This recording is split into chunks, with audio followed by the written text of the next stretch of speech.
In this video, I want to talk about searching through your highlights. You've got a great library here in Logos Bible software, and you're beginning to highlight your resources.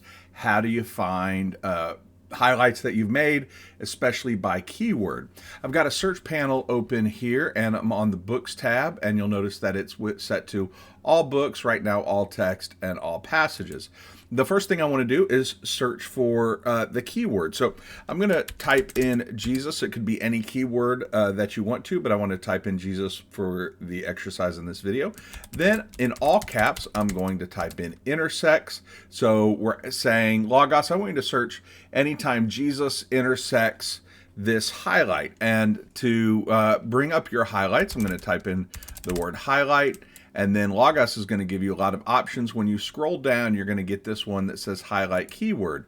It's going to add colon, so you could just say Jesus, all caps, intersects, highlight, colon, and then you'll get the same thing. Or you can wait and scroll down when the menu comes up. But you're able to see what sort of highlight palettes. These are all my highlighting palettes that I've got. Which ones do you want to search through? And you can choose this, and you can say anytime that I've had a quote that I agree with and that I've named agree within that highlighting palette, I click on it.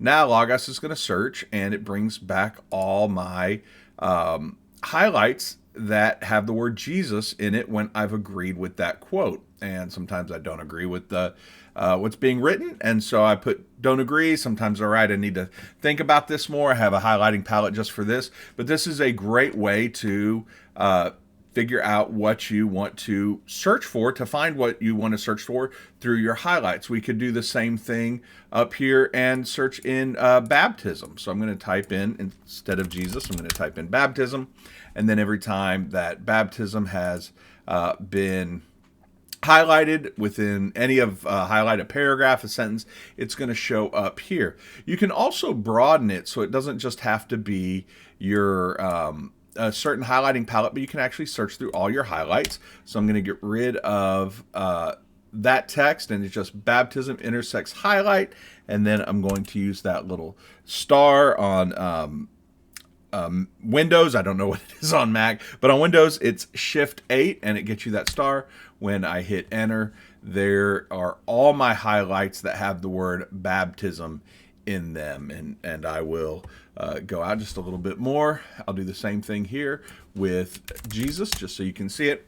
And then sure enough, we've got different options there, and we can open up these different options and see what sort of highlights that we've got with the word Jesus. We can also group our resources differently. So we could say by our library, which is just going to be a list of all our downloaded books. We can do it by book, which is how I often like to think through my highlights and searching. We can do it by author. If you think through that way, I want to see everything that Matthew Bates has said that I've highlighted. When he's used the word Jesus, you can find it this way.